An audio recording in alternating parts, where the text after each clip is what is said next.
রোববারের আলসে দুপুরে হঠাৎ যদি একাকিত্ব এসে গ্রাস করে, সেটাকে দূরে রাখার এক এবং অব্যর্থ ওষুধ 91.9 ফ্রেন্ডস FM এর এই বিশেষ নিবেদন সানডে রোম্যান্স। আজকের গল্প ঋত্বিকা ব্যানার্জির লেখা গোধূলি। এই গল্পটি আমরা নিয়েছি লিটারোমা থেকে, আ কমিউনিটি অফ বুক পাব। মুখ্য চরিত্রে গোধূলি, অয়ন এবং কথক। শুরু হচ্ছে গোধূলি।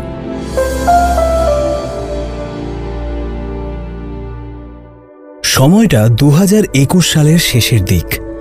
তখন করোনা ভাইরাসের সঙ্গে লড়ছে গোটা বিশ্ব।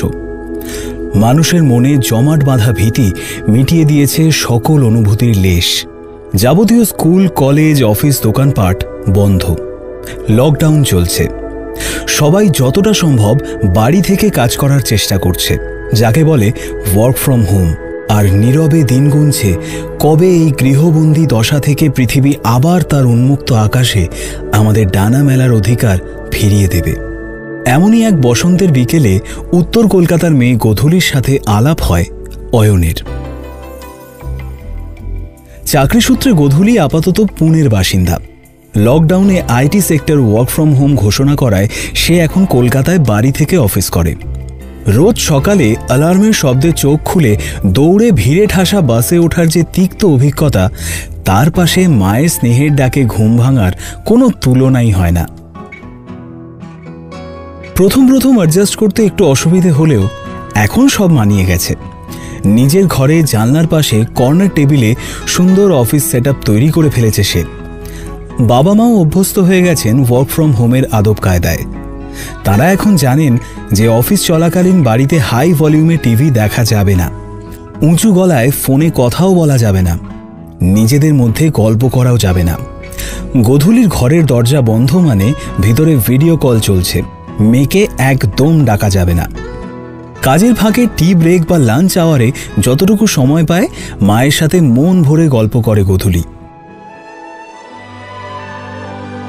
পড়াশুনো, তারপর চাকরি, মাঝে অনেকগুলো বছর তার বাড়ির বাইরে কেটে গেছে। বাবা মা এখনও এই পৈতৃক ভিটেতেই থাকেন।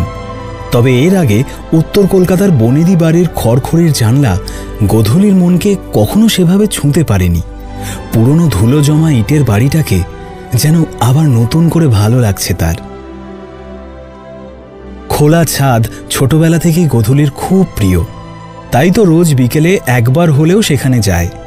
নিজের খেয়ালে গান গায়, গাছ পাখির সাথে মন খুলে কথা বলে। এই লকডাউনের ঠেলায় কার কি ভালো খারাপ হয়েছে জানি না, তবে গোধূলির দিনগুলো বেশ ভালোই কাটছে। নর্মাল অফিস দিনে এমনটা তো কল্পনাও করা যায় না।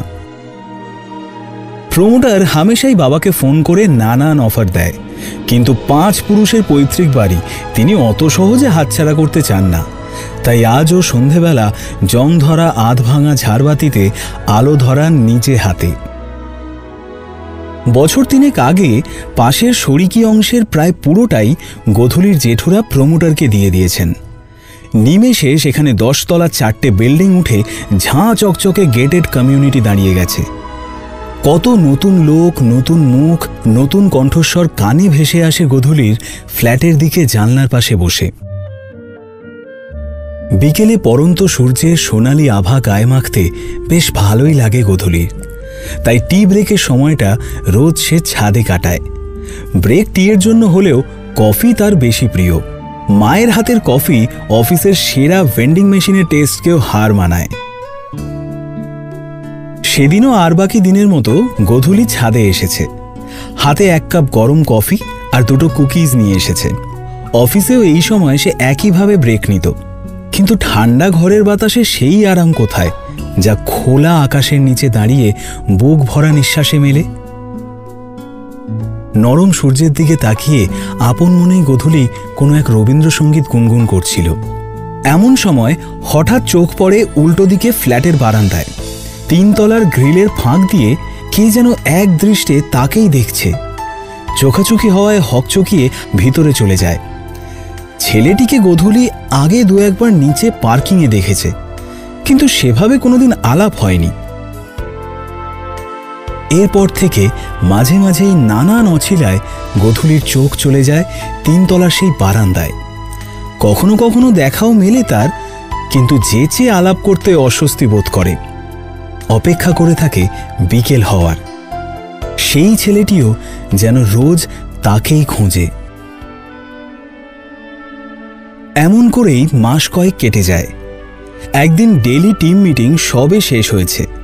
এমন সময় হঠাৎ গোধূলির কানে আসে মা যেন কোনো এক মহিলার সঙ্গে কথা বলছেন। গলাটা একেবারেই অপরিচিত। গিয়ে দেখে রান্নাঘরের জানলা দিয়ে পাশের ফ্ল্যাটের এক কাকিমার সাথে মা গল্প করছেন। একটু উঁকি দিতেই চোখে পড়ে, আরে এ তো সেই 3 তলার বারান্দা। চনমনিয়ে ওঠে গোধূলির মন। নিশ্চুপে গিয়ে দাঁড়ায় মায়ের পাশে। তাকে আসতে দেখে মা নিজেই আলাপ করিয়ে দেন। গোধূলি আমার মেয়ে, পুনেতে আইটিতে চাকরি করে। এখন লকডাউন বলে এখান থেকেই অনলাইন অফিস করছে। কথায় কথায় গোধূলিও জানতে পারে কাকিমার ছেলে অয়নও আইটিতে ব্যাঙ্গালোরে চাকরি করে। এখন লকডাউন বলে সেও ওয়ার্ক ফ্রম হোম করছে। করোনার ঠিক কয়েক মাস আগে তারা নতুন এই ফ্ল্যাটে এসেছেন। মুখে তেমন কিছু প্রকাশ না করলেও মনে মনে পরিচয় হওয়ায় বেশ খুশিই হয় গোধূলি। মায়ের স্বভাব আলাপী চরিত্র তার চিরকাল অস্বস্তির কারণ হলেও এই প্রথমবার বেশ ভালোই লাগে। সেদিন ছিল মকর সংক্রান্তি। অফিস ছুটি। শীতকালে বাড়িতে পিঠেপুলি হয়েই থাকে।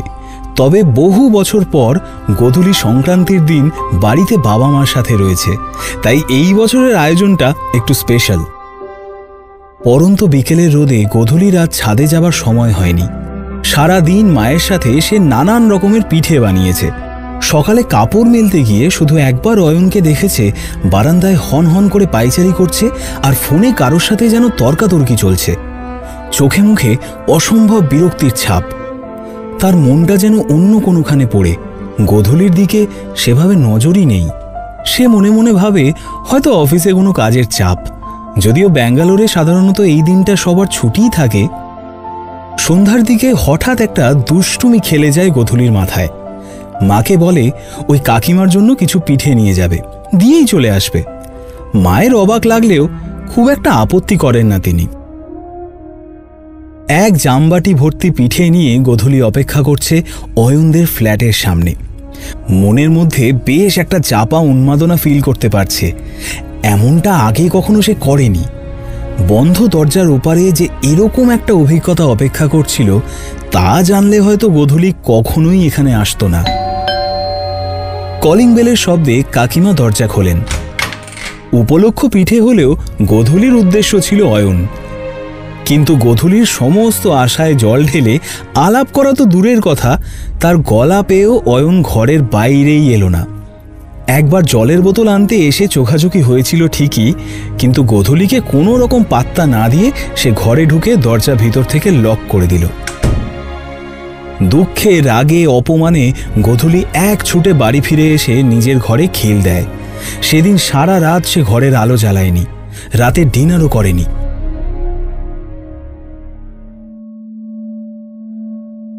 পরের দিন ঘুম ভাঙে মায়ের ডাকে। কে যেন তার সাথে দেখা করতে এসেছে। ঘুম চোখে কোনো মতে শরীরটা ঠেলে হল ঘরে পৌঁছেই চোখ ছানা বড়া। আরে এ তো অয়ন! গোধূলির বেআব্রু মন বেশি কিছু না ভেবেই বলে ফেলে, কেন এসেছো তুমি? কাল তো একটা কথাও বললে না। অয়ন বোধহয় কিছু বলতে যাচ্ছিল, সামনে গোধূলির মাকে দেখে ইতস্তত চুপ করে যায়। মেয়ের মন পড়তে পেরে তিনি বলেন, কি রে, ওভাবে কেউ বলে? আমাদের বাটিগুলোই তো ফেরত দিতে এসেছে। আর এই দেখ, কাকিমা তোর জন্য নলেন গুড়ের পায়েস আর নাড়ু পাঠিয়েছেন। এই বলে দুজনকে বসতে বলে তিনি রান্নাঘরে চা বানাতে যান। গোধূলির চোখে তখনও ঘুমের তন্দ্রা লেগে রয়েছে। চেয়ার টেনে ডাইনিং টেবিলের পাশে বসতে যাবে এমন সময় অয়ন পকেট থেকে চট করে একটা চকলেট বের করে গোধূলির হাতে গুঁজে বলে, সরি, কালকে তুমি আমাদের ফ্ল্যাটে এলে বসের সাথে একটা ফালতু ব্যাপার নিয়ে না ভীষণ ঘেটেছিলাম, তাই কথা বলতে পারিনি। কিছু ঝামেলা হয়েছে? আরে দূর, আর বলো না। বস জানালো অফিস নাকি এবার খুলে যাবে, তাই ব্যাঙ্গালোরে ডাকছে। অয়নের কথা শুনে গোধূলি ফ্যাল ফ্যাল করে খানিকক্ষণ তাকিয়ে রইল। চোখ ভর্তি হতাশা, যেন তাদের সম্পর্ক যাত্রা শুরু হওয়ার আগেই এক ঝড়ে চুরমার হয়ে গেল। এই কি হলো? চুপ করে গেলে যে? কিছু না। যার পর নাই ছোট উত্তরে কাজ সেরে জগ থেকে এক গ্লাস জল ঢেলে ঢকঢক করে খেয়ে ফেলল। অয়ন গোধূলির কাঁধটা হালকা করে ছুঁয়ে আবার জিজ্ঞেস করল, কি হয়েছে, বলবে তো? গোধূলির গলায় অনুরাগ যেন ঝরে পড়ে। নিজেকে গুটিয়ে নিয়ে শুধু এইটুকুই বলে, বললাম তো কিছু না, চলে যাও ব্যাঙ্গালোর। এই বলে মাথা নামিয়ে নিজের আঙুলগুলো শক্ত মুঠো করে চুপ করে বসে থাকে। তাকে এইভাবে রিয়্যাক্ট করতে দেখে অয়ন আর চেপে রাখতে পারে না। সে বলে, এই ওয়ার্ক ফ্রম হোমের চক্করে বসের 24 ঘন্টার কৃতদাস হয়ে আর থাকতে পারছি না, তাই আজ সকালে রিজাইন করে দিলাম। সে কি? এবার তো হাসো, কাকিমা এসে কি ভাববেন? গোধূলির ঠোঁটে একগুচ্ছ কথা এসেও সব থমকে যাচ্ছে আজ। তার দেখা স্বপ্নগুলো যেন সব একটু একটু করে বাস্তবে ঘটে চলেছে। এই পাগলি, একবার তাকাও আমার দিকে। এত ভালো খবর দিলাম, আমি কিছু পাবো না? রিজাইন করলে কেন? কেন, তুমি খুশি হওনি নাকি আমার মুখেই শুনতে চাইছো? বাহরে, আমি কি করে জানবো? তাই বুঝি? যদি বলি রোজ বারান্দা থেকে তোমায় লুকিয়ে লুকিয়ে দেখতে ইচ্ছে করে বলে? ইস! লজ্জায় মাথা নামিয়ে নেয় গোধূলি। সে কিছু বলার আগেই অয়ন আলতো করে গোধূলির হাতটা নিজের হাতে নিয়ে বলে, আজ বিকেলে তাহলে দেখা হচ্ছে তো? কোথায়? আমাদের ফ্ল্যাটের ছাদে। আজ না হয় একসাথেই আমরা সূর্যাস্ত দেখব।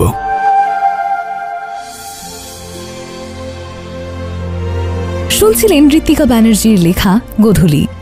গোধূলির ভূমিকায় নীলাঞ্জনা, অয়ন অরিত্র, গোধূলির মা প্রিয়াঙ্কা, কথক সৌভিক, আবহ সঙ্গীত ও ধ্বনি পরিকল্পনায় শুভজিৎ, সূত্রধর আমি কুহেলি এবং সমগ্র পরিচালনায় অভিষেক। শেষ হলো এই রোববারের সানডে রোম্যান্সে আমাদের বিশেষ নিবেদন গোধূলি। রোমাকে অসংখ্য ধন্যবাদ আমাদের পাশে থাকার জন্য। আগামী রবিবার ঠিক দুপুর 2টায় এরকমই একটা রোমান্টিক গল্প নিয়ে হাজির হবে সানডে রোম্যান্স, শুধুমাত্র 91.9 ফ্রেন্ডস এফএম এ।